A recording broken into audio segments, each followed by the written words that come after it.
How to check battery health on Windows laptop. Hey guys, welcome back to the channel. In today's video, I'm going to show you a quick and easy way to check your battery health on your Windows laptop. Let's just get started. The very first thing you want to do here is go over to Start menu and then search for command prompt. Now you need to type in this command.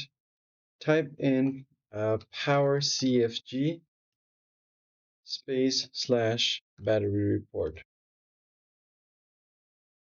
Hit enter and it's going to give you a path right here. Just copy this. Once you copy this, go over to any of your web browser and then paste it there. Hit enter.